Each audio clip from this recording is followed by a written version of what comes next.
Olá a todos, sejam muito bem-vindos a bordo de mais um episódio do Sem Calado Podcast. Com o oferecimento de ACL Cargo e GESCOM, estamos aqui novamente com mais um super convidado especial. Hoje o Vavá não está conosco, mas a partir do próximo episódio ele vai estar de volta aí também, fazendo aqueles comentários que vocês adoram, tá? Ele, que está aqui com a gente, dando a honra de ter vindo a Santos hoje, compareceu aqui para estar prestigiando o nosso podcast. Fiquei muito feliz em saber que ele ficou sabendo do podcast em Minas Gerais, né? Olha Já só. chegou em Minas, hein? Chegou em BH. Com certeza. Então, seja muito bem-vindo. Ele, que é consultor logístico, influencer da área do Comex, está concorrendo ao prêmio MBC dos melhores do Comex do ano na categoria de influencer do ano. Seja muito bem-vindo, Marcelo Machado. Muito obrigado, Emerson. Prazer estar contigo aqui. Prazer estar aqui no podcast Sem Calado, né? Parabenizar aí pelo trabalho, né? Como eu estava te falando, já em menos de um ano aí de vida, já se tornou um dos podcasts mais relevantes aí do Comex, né? Obrigado. Do nosso cenário nacional aí. Então, né, uma super honra aí, um super prazer estar aqui contigo. Legal. E a gente queria conhecer, o pessoal já conhece o trabalho que você faz, principalmente no LinkedIn, como você estava falando. Está iniciando agora no Instagram também. Isso aí. Eu tive a oportunidade de acompanhar algumas postagens, muito legal, pessoal. É Fretes da China, né? Frete da China. Sim, quem puder acompanhar, muito legal mesmo. Isso aí. E eu queria conhecer um pouco mais sobre você, saber como é que você começou, como você entrou nesse mundo do Comex. Muito legal, Emerson. Eu acho bacana, até para quem está começando no Comex, poder compartilhar essa história, servir um pouquinho aí de inspiração, porque foi um começo muito difícil, né? Eu demorei muito para conseguir entrar no Comex. Por muitos anos, trabalhar com o Comex foi apenas um sonho distante para mim. Então eu sei que muita gente que vai ouvir isso vai se identificar, porque a nossa área ela é difícil, ela tem barreiras, né? Sim. Principalmente para quem não tem experiência, para quem está ali recém-formado. É um mercado um pouco complexo de entrar.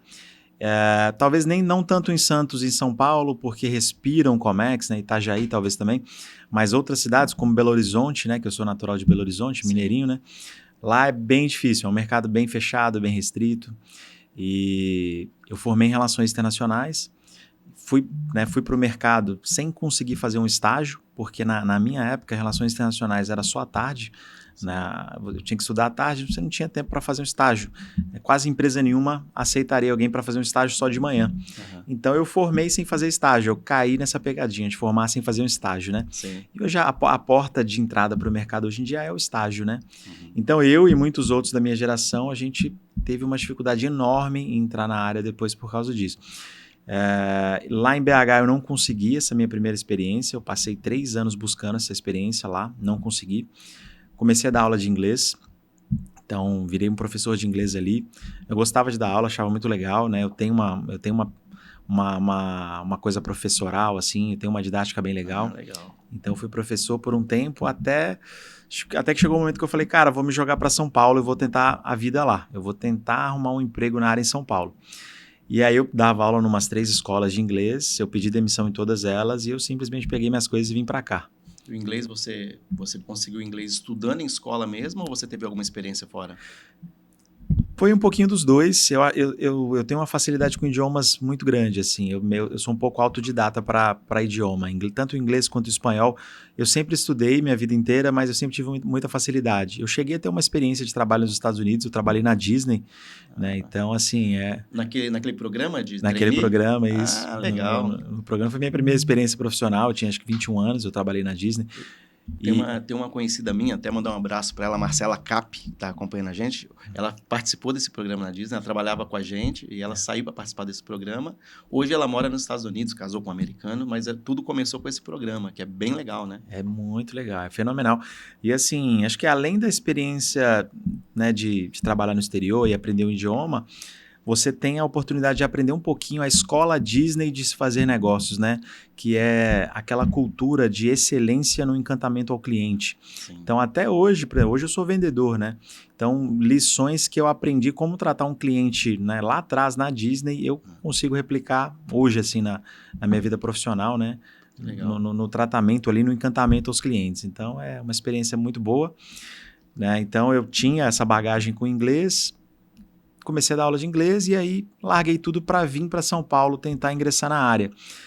E olha a diferença de mercado. Isso é uma coisa Eu recebo muita mensagem no LinkedIn também. Marcelo, eu quero entrar na área, eu não consigo. Como que eu faço? O que eu faço? Muita mensagem no LinkedIn. O pessoal, né, vê a gente como uma referência e pede dica, pede conselho. E uma coisa que eu sempre falo, cara, início de carreira, estejam abertos para ir para um grande centro. Né, porque eu passei 3 anos mandando currículo em BH e eu não consegui essa experiência.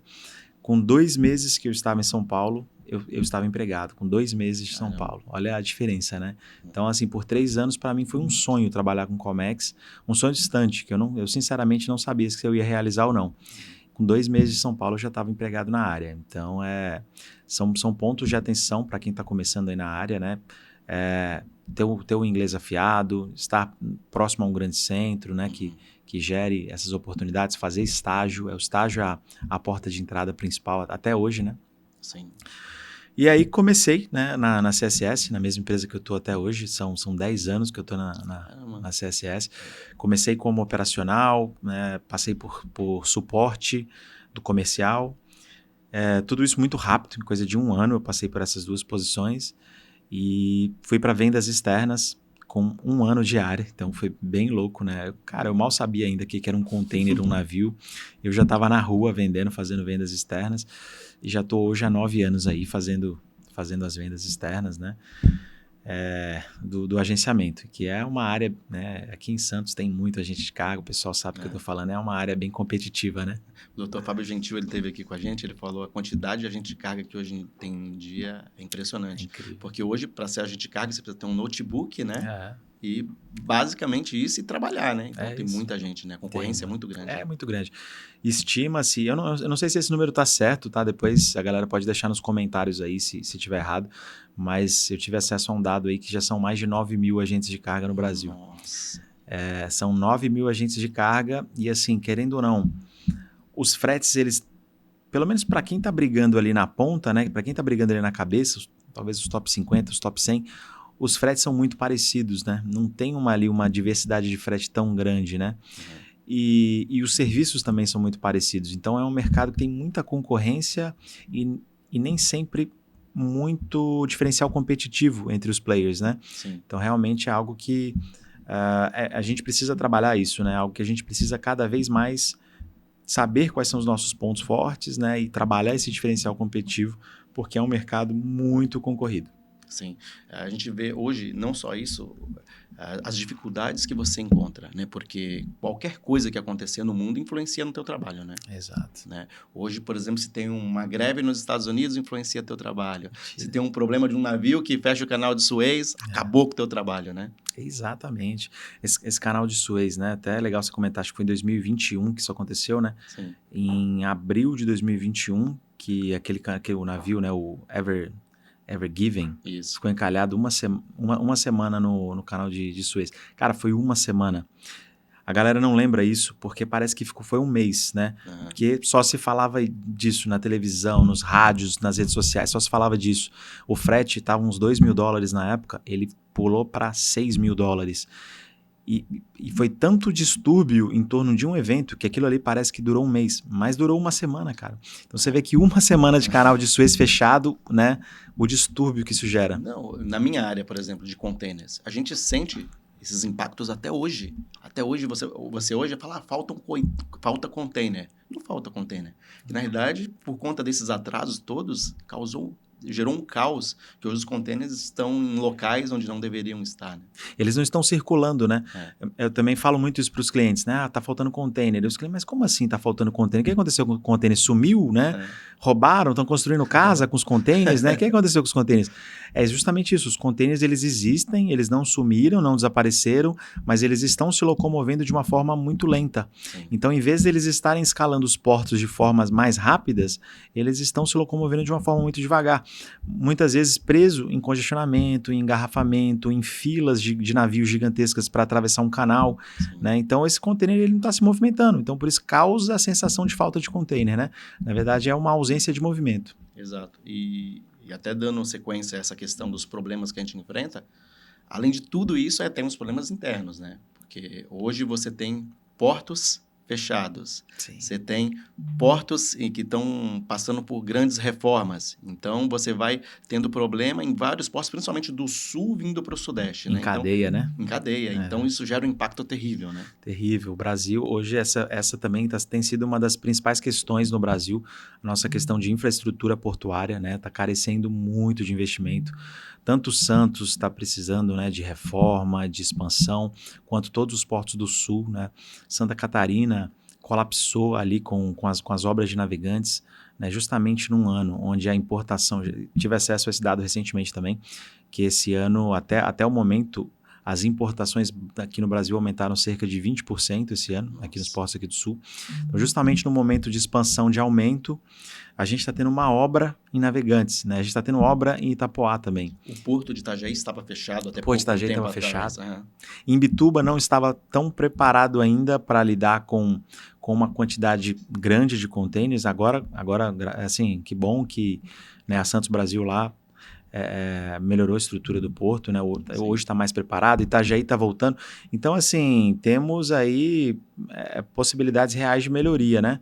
Com esses avanços que a gente tem tido aí. Mas mesmo assim, se você pega ali até os relatórios lá da Solve Shipping, né? É um cara legal para você trazer aqui, viu? Sim. O Barreto lá da Solve Shipping, um cara legal para você trazer.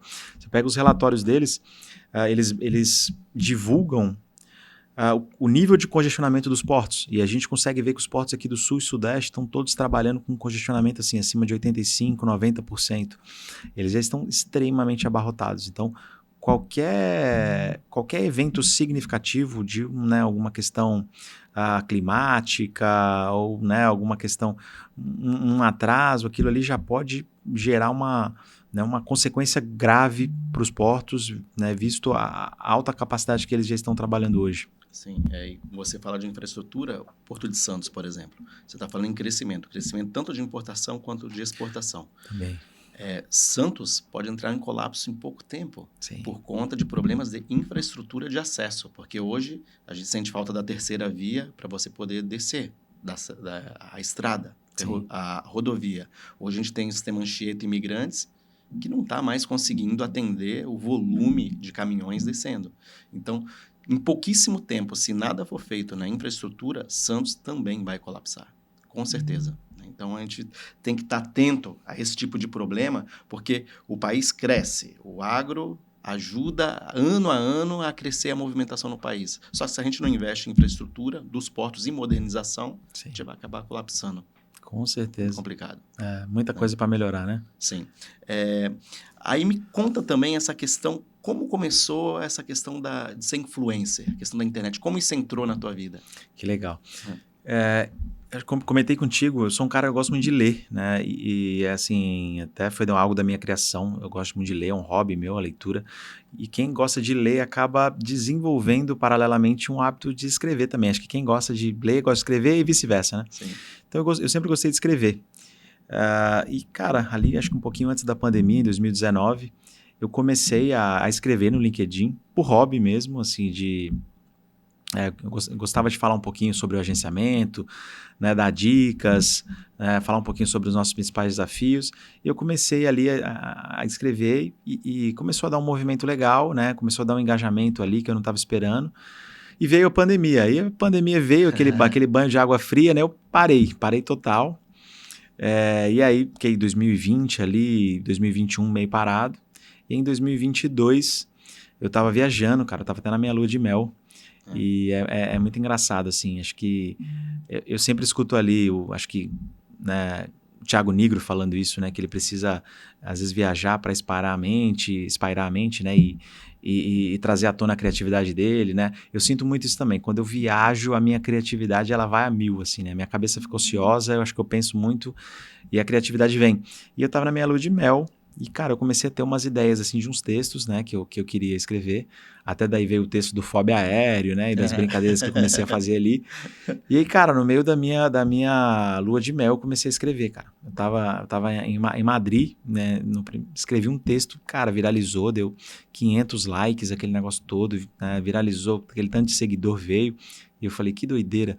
Aí, acho que passou uma semana, eu fui para Barcelona, escrevi um outro texto um pouco inspirado e veio, né, uma reação muito legal, um monte de compartilhamento. Aí eu falei, né, que legal, assim, quando você escreve e tem esse reconhecimento, né, é muito gostoso. E eu falei, cara, vou retomar esse negócio. E aí retomei, e aí foi crescendo, né? A gente tá né, uma comunidade bem legal aí agora. Estamos expandindo aí para os vídeos também, tentando trazer algumas coisinhas de vídeo, de curiosidade. Aí eu comecei eu profissionalizei, eu comecei a fazer uma cobertura do mercado, saí um pouquinho daquele negócio de dica. E hoje o que eu faço é realmente uma cobertura do mercado. Eu mantenho meus seguidores ali informados de tudo que está acontecendo no mercado de shipping, né? Sim. As danças das cadeiras ali, as mudanças, os joints, né? Crescimentos de frota, né? Então levo dados, números, estatísticas. Então para quem gosta desse mercado de shipping, eu faço uma cobertura bem completa. É o homem do FOB aéreo que acelera navios. Acelera navios e não deixa a fábrica parar, né? Isso aí, muito bem, muito legal. E até a Carolina Hickley, ela teve aqui recentemente também, né? Sim. E ela faz muita piada, né? Com a área de vocês, o que acontece no dia a dia. Então, eu acho que essa parte do acelerar navios tem bem a ver com ela também, né? Tem também. Não, ela é fenomenal. Ela é uma artista, com certeza, né? Merece esse carinho todo que ela conquistou, né? Muito boa. Legal. E agora você está concorrendo a um prêmio, né? Sim. Na parte de influência. Como isso aconteceu? Cara, também é uma grata surpresa. Eu vou te falar que até pouco tempo atrás, acho que até um ano atrás, eu não conhecia o prêmio da Mainô, né? A Mainô tem aí o prêmio MBC, né? Que são os melhores do Comex, que eles têm 4 categorias, que é, acho que o influencer do ano, acho que a personalidade, né, mulher do ano, e acho que a empresa que dá mais voz ao Comex e a empresa com mais inovações tecnológicas para o Comex. Então, são essas 4 categorias. Eu fui indicado para a principal categoria, que é influencer do ano. Me pegou de surpresa também, não esperava assim tão rápido. Eu conheço o prêmio há um ano, assim, eu descobri o prêmio ano passado e esse ano eu já estou concorrendo, né, na categoria principal, então foi uma grata surpresa, fiquei muito feliz. Assim, claro, não tem nenhum tipo de compensação financeira, não é nada disso, né? É o que eu estava comentando contigo, né, há alguns minutos atrás. É a questão do carinho da galera, né? Sim, essa parte é muito legal, boa, né? É muito legal, né? Igual você comentou, ser reconhecido, né? Às vezes ter esse carinho e recebo muita mensagem, muito agradecimento, né? Comentei com você, tive um caso muito legal na Intermodal, né? De uma homenagem que eu recebi de um profissional que queria sair da área e ele foi até a Intermodal me agradecer. Porque eu inspirei ele, ajudei ele a se manter na área, ele abriu a empresa dele, hoje em dia ele é dono de uma empresa de Comex. Então, cara, muito bacana, assim, poder ser uma inspiração, né? Sim. Então, às vezes eu tenho meus dias ruins, eu tenho meus meses ruins, né? Acho que todo mundo tem um pouquinho disso, né? Que eu me questiono muito, cara, será que eu tô no caminho certo? Né? Será que é isso mesmo? E aí, na hora que eu percebo que eu tô inspirando as pessoas e, né, que eu tô fazendo bem para alguém, eu falo assim, cara, eu tô no caminho certo, sabe? É isso que vale a pena. É isso que vale a pena. É um negócio que dinheiro não paga, né? Não paga. Você estava falando sobre isso, até interessante. A gente tem também um podcast, tem poucos meses que a gente está também, e é impressionante o carinho que as pessoas têm, né? Porque às vezes você está fazendo um trabalho que aquilo que você quer fazer, que você quer apresentar às pessoas, você acha que aquilo ali está pequeno, né? E Sim. quando você vê, tem gente que acompanha, tem gente que gosta do teu trabalho, que vibra contigo, isso é muito gostoso. É isso que faz valer a pena, na realidade. E que essa informação está ajudando alguém, né? Sim. Que muitas pessoas não têm acesso a essa informação, né? E aqui, querendo ou não, nos conteúdos que a gente produz, cara, a gente leva muita informação, muito conteúdo, cara, que muda uma trajetória profissional, né? Sim. Então, Não, e a parte, eu tive até acompanhando você no Instagram, a parte de curiosidades. Então, você coloca algumas reportagens interessantes sobre navios, como funciona a questão dos armadores, o que está acontecendo no mercado. Isso tudo, para quem está na área, é muito interessante conhecer, muito interessante. Né? Porque você vê, por exemplo, o maior navio do mundo, cabe tantos mil teus, né? Aí você chega lá e explica o que é aquilo, o que é um teu, o que é um contêiner de 40, de 20 pés, o tamanho do navio. É muito legal, né? É muito bom.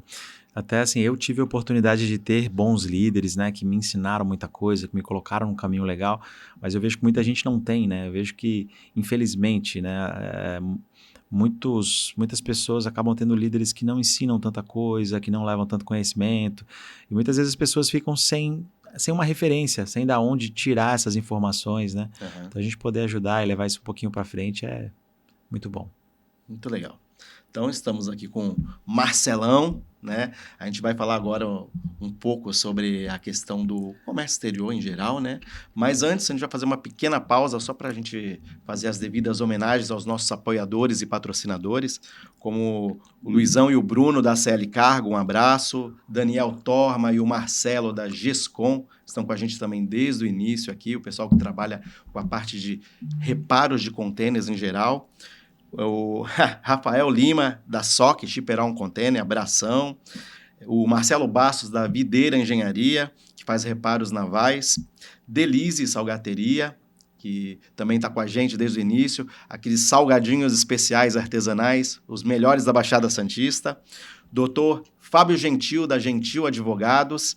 E Postos Portal de Santos. Tiagão e Ricardo, um abraço. A gente vai fazer uma pausa de apenas 1 minuto para vocês conhecerem nossos patrocinadores e voltamos rapidinho. Aguenta aí. Sem Calado Podcast. Oferecimento. ACL Cargo. Soluções inteligentes em transporte de cargas. Delize e Salgateria. Salgados gourmet de altíssima qualidade. Patrocínio. GESCOM. Reparos de estrutura e inspeções em contêineres. Apoio. SOC. Ship on Containers. Videira Engenharia e Serviços em Refrigeração Naval e Comercial. Postos Portal de Santos. Gentil Advogados. Estamos de volta, então, com Marcelo Machado, ele que é consultor logístico, né, e também influencer. E a gente estava conversando antes, e você tem uma palestra, né, sobre os desafios, né, hoje do Comex. Como é que foi que surgiu isso e sobre o que você fala nessa sua palestra? Maravilha. Eu desenvolvi, há uns 3 anos atrás, um treinamento, um workshop, onde eu levo em grandes indústrias multinacionais um pouquinho de conhecimento técnico e marítimo, né, sobre importação. Né? Eu conscientizo, eu levo essa conscientização, né, dos principais gargalos da navegação para grandes indústrias, né, para que elas entendam e saibam se programar para eventuais atrasos, né, que a gente sabe que acontecem, rolagens, omissões de porto, transbordos, né. Sim. Então são muitos tipos de atrasos diferentes que podem impactar, né, na cadeia de suprimentos de uma indústria. Então eu montei uma apresentação bem completinha para levar e explicar de uma forma bem didática essa questão dos termos técnicos da navegação. Uhum. E deu muito certo, o pessoal adora, né? Eu ministro esse workshop praticamente todo mês, assim, às vezes até abro 2 turmas por mês. E desse workshop veio uma palestra, que esse workshop ele é um pouco mais demorado, preciso ali de 2, 3 horas para fazer um treinamento, né, com uma indústria. E eu notei, esse ano eu fui convidado para palestrar 2 vezes, e eu notei que eu precisava condensar um pouco aquele conteúdo ali nos 30, 40 minutos, né, para ficar em formato de palestra. E aí eu fiz esse resumo e nomeei ele de Desafios Múltiplos no Comex, né? Que é justamente essa palestra onde eu falo um pouquinho sobre tudo o que está acontecendo no Comex esse ano e como isso tem impactado, né, as empresas com atrasos, aumento de frete, e todos esses gargalos aí que a gente tem visto. Inclusive, né, tem um problema muito grande, né, hoje em dia, que é a questão do demurrage. Sim. Né? Que hoje em dia você tenta devolver um container e você não consegue devolver porque não tem espaço nos depósitos, né? Exato. Né? Apesar de que a ANTAQ já deu isso aí como causa ganha para o importador, né? Sim, mas então, tem que ser, né? Tem que ser. Acho que antes do primeiro caso, ainda existia aquela discussão ali muito grande, né, de quem que era a responsabilidade, mas depois que, né, acho que o primeiro caso foi vencido aí na justiça, abriu-se um precedente, né? Sim. E a partir de agora os importadores estão ganhando. Então é muito importante, até uma dica que eu deixo para a galera que está acompanhando, muito importante ter tudo documentado, né? Uhum. Você precisa ter tudo documentado por e-mail, as tentativas de devolução do container, né, o insucesso, para que você tenha esse histórico, né, de e-mails ali, de provas para conseguir essa isenção dessa demurrage depois. Mas são vários problemas, né? É demurrage que você não consegue devolver container, são as taxinhas, né? Taxinha de lavagem, taxinha de reparo, que, né, às vezes cobradas em excesso, muitos atrasos, frete muito alto. Então, são vários. E na sua palestra você também fala sobre as questões dos portos, os problemas dos Falo portos? também, abordo bastante a questão de infraestrutura, né? É um dos nossos desafios, né, desse ano no Comex, justamente a nossa falta de profundidade nos portos, né? Os calados. Os famosos Não, sem calado. sem calado, né? Apesar, assim, que, né, no marítimo mais correto, o calado é do navio, né? Do navio, a galera fala o calado do porto e tal. Do canal, né? O calado do canal, de não sei quantos metros. Mas o calado é só do navio, né? O porto tem profundidade. Mas a falta de profundidade nos nossos portos, ela hoje é uma grande barreira para o nosso Comex se desenvolver, né? A partir do momento que a gente consegue ter canais mais profundos e a gente começa a trabalhar com navios maiores, navios de 16, 18, 20 mil TEUs, a gente consegue trazer mais containers por viagem, né? Consequentemente, é melhor para todo mundo. É melhor para o armador, porque o armador ele não vai precisar de cobrar um frete tão alto para conseguir ter o resultado financeiro que ele precisa em cada viagem, né? Para que ele consiga ter a lucratividade dele, para que o serviço seja atraente e a gente tenha cada vez mais armadores ingressando no mercado. Consequentemente, a gente democratize esse serviço, né? Não fique na mão de tão poucos players. Isso é bom, isso é saudável para o mercado. Isso seria bom para os clientes também, que vão pagar níveis de fretes menores, né? A gente conseguindo trabalhar com navios maiores.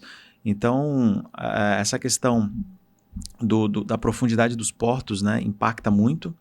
A gente já vê, isso é de investimento do governo federal, então a gente precisa do envolvimento do governo federal na dragagem dos canais de navegação, né, e também as reformas nos portos, como tem acontecido em Navegantes, que são as trocas dos portainers, né, os STS, né, que precisam ser trocados e substituídos por STS maiores, né, mais longos, para conseguir operar numa boca de navio mais larga, né?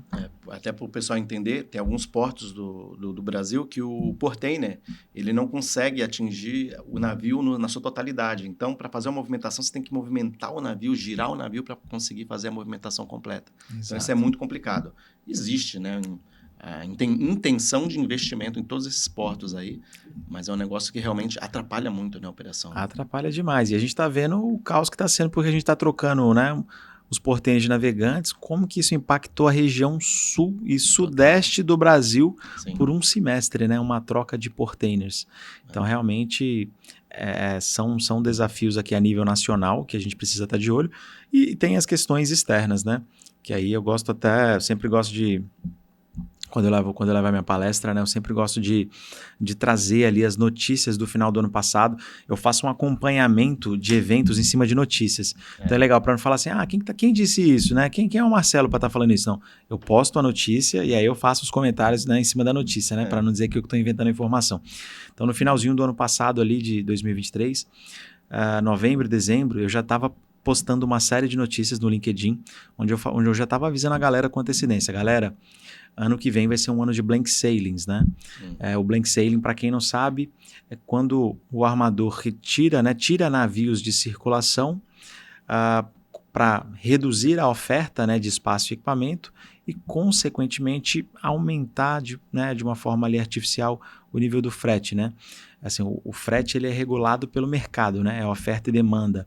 A mão invisível do mercado regula. Mas o armador ele tem uma forma de influenciar nisso, né? Que é justamente, né, se o mercado é oferta e demanda, se você reduzir a oferta ou aumentar a oferta, você consegue influenciar no resultado final, né? Sim. E o armador ele tem esse artifício, que é o blank sailing, né? E no final do ano passado isso já vinha assim, sendo falado. Cara, 2024 vai ser um ano de muitos blank sailings. Por quê? Porque a frota de navios porta-container ela era prevista para aumentar num ritmo muito acelerado para esse ano. Esse ano a gente passou da barreira de 30 milhões de TEUs da frota mundial de container. Nossa. Então, cara, até 2 anos atrás, acho que o mercado tinha 20 milhões de TEUs, né? A frota de navios porta-container mundial, né, era de 20 milhões de TEUs. A gente chegou para 30 milhões de TEUs esse ano. Já temos mais 6 milhões de TEUs em navios em produção. Então, no ano que vem, devem chegar mais pelo menos uns 6 milhões. Então, a nossa oferta de espaço e equipamento está aumentando num ritmo muito rápido, muito acelerado. Por quê? Porque os armadores eles precisam modernizar as suas frotas, né, de navios que estão muito envelhecidas, né, muitos navios aí acima dos 20 anos, que precisam ser trocados, precisam ser tirados de circulação para que sejam colocados em navios mais novos e mais sustentáveis, né? Exato. Esses navios que emitem menos carbono, menos poluentes, né? Então, existe aí um esforço dos armadores para renovar essa frota e atender até mesmo as cotas de emissão de carbono da IMO, né? Que é a Organização Marítima Internacional, que tem cotas aí pré-estabelecidas para os próximos anos.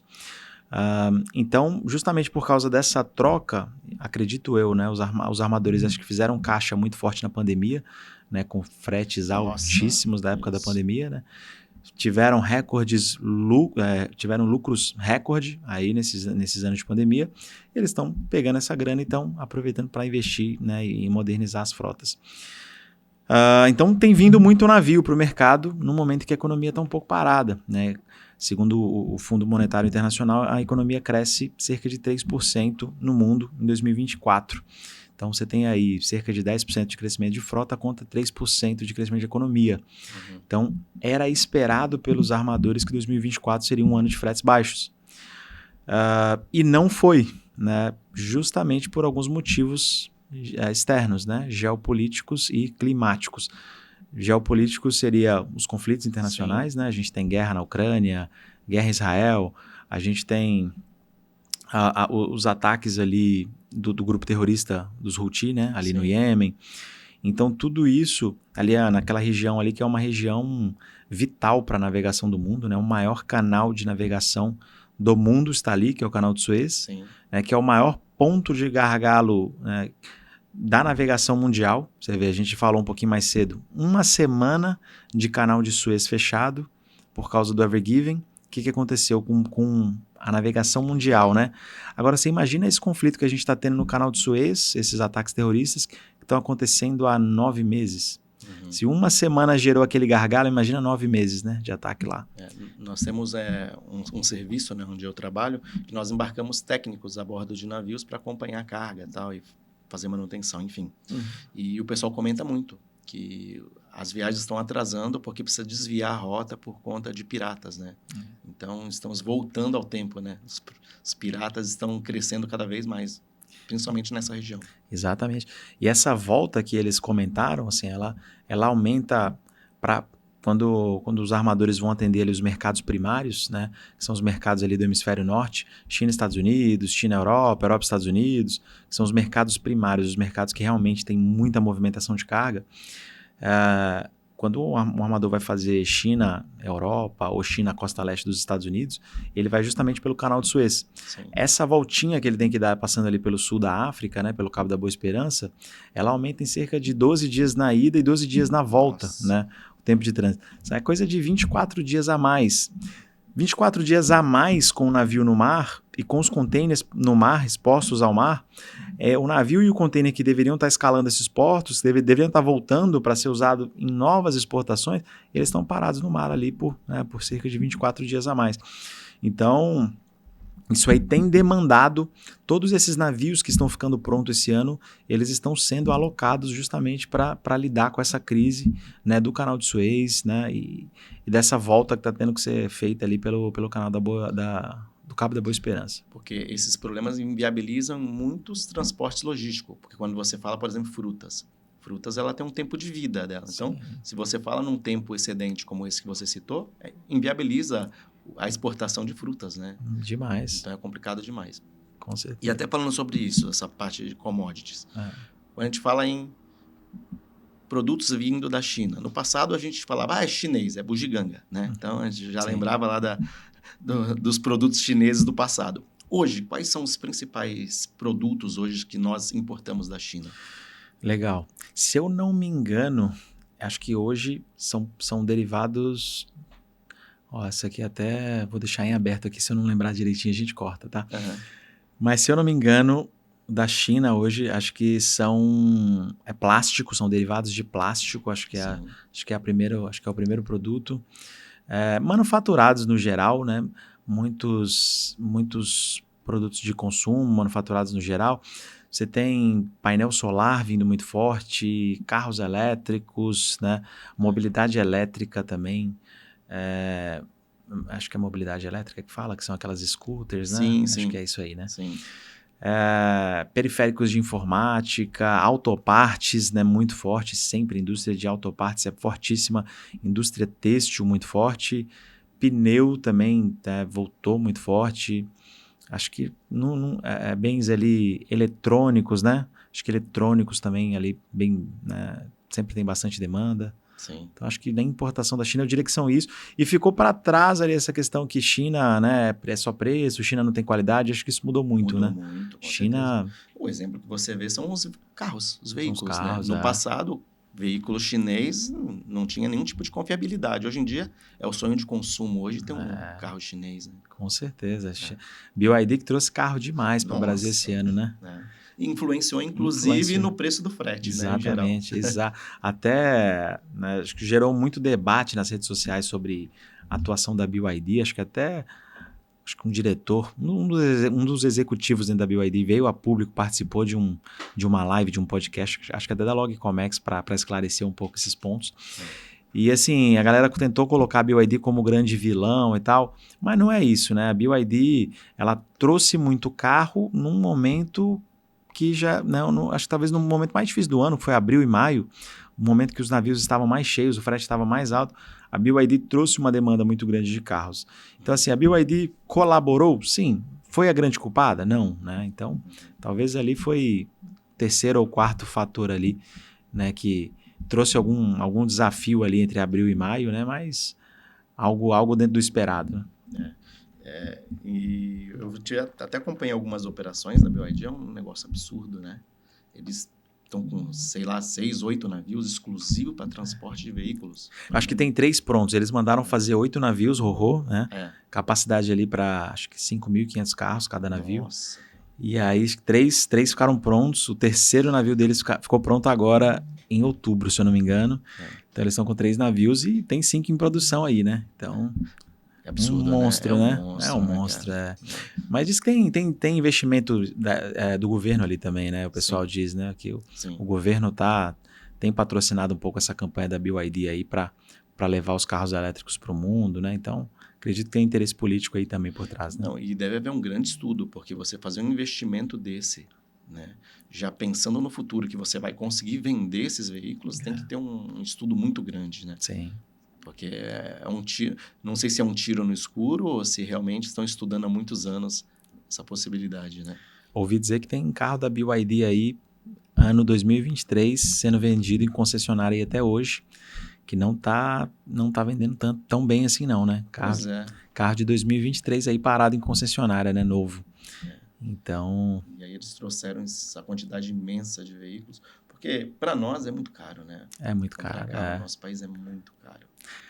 E também assim, para quem não produz a própria energia, né? Quem não tem painel solar, quem não produz a própria energia, eu não sei ainda se é o momento já de ir para o carro elétrico, né? Por exemplo, no prédio que eu moro não tem tomada para carregar carro, né? Não, e hoje eu não tenho segurança ainda em ter um veículo elétrico, porque eu vou fazer uma viagem de 400, 500 quilômetros e aí eu vou recarregar onde? Sim. Se você for pegar ali por exemplo, eu que moro em BH, vou pegar Fernão Dias para vir para São Paulo, já tem na maioria dos postos, ali não, na maioria não, acho que no Graal já tem, né? Sim. Mas, cara, se eu vou para o interior de Minas, se eu vou para qualquer outro roteiro, não tem nada, né? Pois é. Então, eu também não compro ainda, porque para mim ainda não é o momento também, não. Talvez no máximo um híbrido, mas, mas totalmente elétrico é complicado. Difícil de confiar, né? E além dos veículos, assim, né? Você citou os plásticos, a questão do veículo e tal, ainda tem muito daqueles produtos de baixa qualidade que tem. Vem pra cá? Tem muita coisa ainda. Tem, a 25 de março tá aí, né? 25 de março, o Saara lá no Rio de Janeiro, né? O Oiapoque lá em BH, tem. Com certeza tem, né? Tem muita coisa que vem pelo Paraguai, pelas questões do incentivo, né, do Paraguai. Vem via Paraguai, Tem muita coisa que vem via Paraguai. Assim, infelizmente, até feio, né, falar isso, mas muita coisa que vem de contrabando, né? Tem muita coisa que entra pelo Paraguai e vem para cá de contrabando. O Paraguai, ele tem ali esse benefício, né, para importação, que o imposto lá é praticamente zerado, né? Então, as mercadorias entram da China para o Paraguai porque o imposto lá é zerado. E a galera acaba atravessando ali a fronteira e trazendo para o Brasil, né? Então tem muita coisa que vem assim, mas tem muita coisa que vem também pelos portos, né? Por Santos, pelo Rio de Janeiro, até Sepetiba, né? Itaguaí, como a gente comentou. Sim. Então ainda tem muita coisa que vem. Então é um mercado que, né, brinquedos, né? Bazar, que a gente chama, né? Que são os utensílios domésticos, né? Aquele famoso tudo por R$1,99, né? Que a gente chama de bazar. Então, geralmente vem de Marítimo, vem por Santos, tem muito por Santa Catarina também, né? Por conta das isenções, né? As isenções, né? Os benefícios lá do ICMS. O mercado continua forte. Até um negócio que você citou que é interessante, hoje existem essas isenções, então hoje existe, o pessoal procura trazer por Santa Catarina, por Minas mesmo, como você comentou, por conta das isenções fiscais. E agora com essa mudança tributária, como vai ser? Essa é a pergunta de $1 milhão, né? Como é que vai ser? Tem, assim, eu tenho clientes que estão nesse debate, né? Nesse dilema. E aí, eu tiro o benefício fiscal ou não, né? Quanto tempo que eu tenho para usufruir? Se eu tirar agora e cair em 2026, como é que vai ser? Então, existe essa grande discussão, né? Que depois da reforma tributária devem cair todos os benefícios.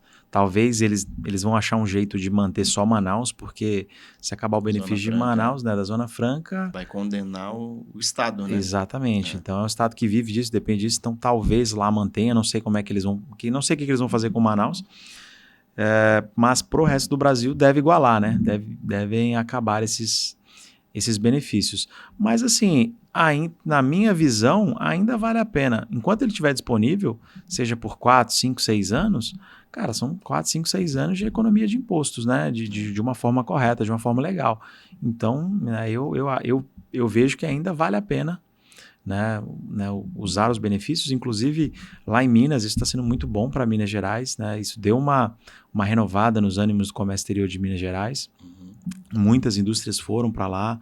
Então, Minas, a gente fala que Minas é a bola da vez, né? Vitória foi por um tempo, Santa Catarina foi por um tempo, e agora Minas virou a bola da vez. É um benefício fiscal diferenciado, é uma localização geográfica extremamente estratégica, né? Tá ali a 2 horas de São Paulo capital, né? A primeira cidade mineira, na extrema. Então, ainda vale a pena olhar com carinho para esse tema. Tá, muito legal. E agora vamos deixar o clima mais ameno, né? Vamos falar um pouco sobre histórias engraçadas. Você tem alguma história que você lembre, assim, da tua trajetória profissional? Cara, eu tenho sim. Inclusive, a gente estava falando de 25 de março agora. Eu vou trazer 2 histórias aqui da 25 de março, né? Quando a primeira história, quando eu estava começando ali minha carreira em vendas, né? Eu sempre gostei de visitar os clientes. Eu vou um pouco mais engomadinho, né? Vou, camisa social, né? Visitar o cliente e tal. Tento ir um pouco mais social. Eu visitava um cliente ali no Bom Retiro, e aí eu saía dessa visita, eu falava, eu era aquele vendedor que eu gostava de gastar a sola de sapato mesmo, sabe? Eu andava com um monte de cartão na carteira, eu ia passando nas lojas entregando, eu falava, cara, você importa? Pô, me manda um e-mail, manda uma mensagem, me liga, né? Quer importar da China? Vamos. Eu fazia, hoje em dia eu te confesso que eu não tenho muito tempo assim, né? Para focar nos clientes que estão começando, eu já vou em clientes maiores. Mas naquela época que eu estava começando a carreira, eu ia muito nesses clientes pequenos, assim, eu entrava nas lojas mesmo e dava cartão. Cara, numa dessa, eu estava até com o Bruno Brandão da CSS, a gente estava mais engomadinho nesse dia, a gente estava de terno, não sei porque, a gente estava de terno. A gente decidiu entrar numas lojas ali, cara, da 25 de março, de terno, para entregar um cartão, cara. E aí, né, os chinesinhos olhando assim pra gente ressabiado, né? 2 caras de terno e eu até com uma pastinha. Eu com a pastinha na mão, assim, ó. Cara, na hora que a gente começou a entrar nas lojinhas, eu entrava e perguntava assim, vocês importam? Você tinha que ver o desespero da chinesinha. Não, aqui não tem importação, não. Cara, o desespero, né? Assim, você olhava, você via que era tudo importado, né? Só que, assim, a galera achando que a gente era da Receita Federal, né? Nossa. Então, assim, fui barrado em algumas lojas ali, não deixaram eu entrar. Então, Então isso aí foi. Mas, cara, que ideia, sacanagem. Nada a ver. Pra você visitar lá na 25, você tem que ir mais despojado mesmo. Vai um Apollo mesmo, né? Uhum. Uma calça jeans e um Apollo tá legal. Se for visitar lá de terno, não dá certo. Muito legal. Aceita pique.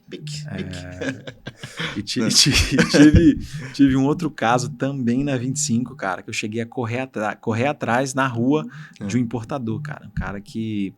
O cara que deu um cano lá na gente, não pagou um frete, sumiu, e eu era responsável ali por atender a conta, né? Eu fui na 25, cara, fui lá, né, de novo, né, com esse meu chefe na época, e a gente tocou no escritório do cara, a secretária dele falou, não, ele não tá aqui não. Né, o cara fugindo da gente, evitando a gente, né? Eu falei, não, beleza. Era um conjunto empresarial, tinha outras lojas lá. A gente falou, vamos aproveitar que a gente tá aqui e entregar uns cartãozinhos? Vamos. A gente subiu, entrou no prédio e foi entregando os cartões, falando com outros clientes e tal. Nisso, passou um tempo, a gente entrou no elevador, o cara tá dentro do elevador. O cara que tava evitando a gente, que tava dando um cano na gente, tava dentro, a gente contra o cara dentro do elevador. Aí ficou aquele climão. A gente puxou um assunto com ele, né? E aí, tá, não sei o quê, pá, e aquele frete. Cara, na hora que o elevador chegou no térreo, ali na portaria, o cara saiu correndo pro meio da rua. O cara correu da gente, literalmente. Então, assim, até já corri atrás de importador na 25 de março, cara. Então, uns casos aí que só o Comex mesmo proporciona, né? E você tem esses clientes ainda? Não, cara, assim, acabei que eu fui para um outro segmento. Hoje eu tento atender mais a grande indústria mesmo, né? Então eu mudei um pouquinho de áreas. Porque é complicado, hein? Já pensou? Cara, é complicado. A gente já passou uns maus bocados ali. Claro, claro, você nunca pode generalizar, né? Tem muito cliente bom, tem muita gente boa do bem ali. Já tive clientes ali que se tornaram amigos, né? Grandes amigos. Então, tenho muita gratidão, né? Ali foi o comecinho da minha carreira, então tenho muita gratidão. Mas acho que até por uma questão de praticidade mesmo, assim. Você vai ficando, né, vai chegando num nível mais sênior, você quer, né, atender mais grandes indústrias, né? Sim. Acho que é um caminho natural. Sim. Legal. Até falando sobre isso também, né? Pessoas, né? Fazer homenagens. Com certeza tem pessoas que foram importantes na tua trajetória. Sim. Então, tem alguém que você gostaria de mencionar? Cara, tem. Eu sou muito grato aos sócios da CSS, né? Então, que me acolheram, né? Justamente como eu comentei com você, para mim, foi difícil entrar na área, né? Eu tive severas barreiras ali no início. E o Bruno Brandão e o Alexandre Reichert, da CSS, me acolheram, né? Me ensinaram muito do que eu sei. Então, tenho uma grande gratidão por eles, tanto que eu tô lá até hoje com eles, né? Eles têm que me aguentar até hoje aí. E também o Kaique Mazuco, né? Que ele entrou para a CSS como sócio num segundo momento, mas também que foi um mentor para mim também nas viagens, né? Todas as viagens que a gente fez junto para desenvolver essa parte comercial. Então, é um carinho muito grande aí por eles. Né? E pelos outros dois sócios da CSS também, né? O Thiago e o Carlos Hauck. Então, são pessoas, né, muito, muito do bem. Tem um carinho muito grande aí por eles. Agradecer, né? Agradecer todos aí pela força de ter me aguentado todos esses anos aí. Muito bom.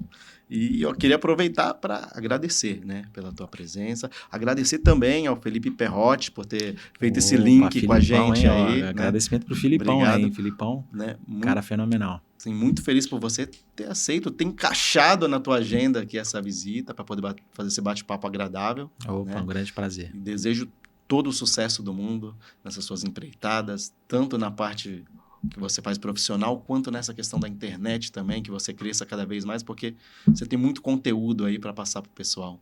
Amém, nós temos. Vamos crescer junto e vamos, quem sabe, intermodal aí, a gente não faz grava alguma coisa, produz um conteúdo ali. A gente está pensando nisso aí também. Próxima intermodal tem montar um estúdiozinho ali, a gente poder gravar alguns podcasts ali. Tem muita gente ali, né? Tem, ali é nosso... Ali é a nossa data comemorativa do Comex, né? O nosso evento mais importante do ano, né? Então estaremos juntos ali em breve. Vamos então para o A Deriva. Eu vou colocar 4 temas e você fala o que você quiser sobre eles. Maravilha, vamos embora. Família. Cara, família é tudo. Família é minha base, representa tudo que eu sou. Assim, não vivo sem minha família, cara. São minhas pessoas preferidas do mundo e a minha base para tudo. Então, né? Deixo aqui também um grande abraço aí para meus pais, meus irmãos, minha esposa, minha família toda, né? Não vivo sem, é a coisa mais importante do mundo. Legal. E o que é o Comex na tua vida? Cara, o Comex né, além de ser minha profissão, se tornou também um hobby, se tornou uma paixão. Acho que eu consegui achar um propósito muito legal dentro do Comex, que é justamente esse, de trazer informação, de ajudar as pessoas, de inspirar as pessoas. Então, se tornou uma paixão para mim também. Então, hoje o Comex para mim é isso. Legal. E Deus? Cara, Deus também é a base de tudo, né? Deus é a coisa mais importante da vida, acima até mesmo da minha família. Deus é maravilhoso. Também acho que é a parte mais importante da minha vida, até mais do que família, Deus. Então, convertam seus olhos a Deus, que a vida de vocês vai se transformar. Perfeito. Agora, a pergunta que não quer se calar. Você realmente acelera navios? Olha, eu não acelero navios, mas eu acelero a informação até vocês, tá? Então, acho que o mais importante que acelerar navio é acelerar a informação. Faço hoje a cobertura de fretes internacionais aí, uma das mais legais aí que vocês vão achar nas redes sociais, né? Faço o ano inteirinho a cobertura dos principais eventos, tudo que vocês precisam ficar sabendo, né? Para conduzir, para guiar o Comex na empresa de vocês. Então, me sigam lá que vocês não vão se arrepender. Perfeito. E com isso encerramos mais um episódio do Sem Calado, né? Sigam a gente nas redes sociais e ele também, Fretes da China e no LinkedIn. Marcelo Machado, é só jogar lá Marcelo Machado CSS que vocês me acham. Perfeito. Toda quinta-feira, episódio novo de Sem Calado. Não perca, tá cada dia mais legal. Um abraço, obrigado.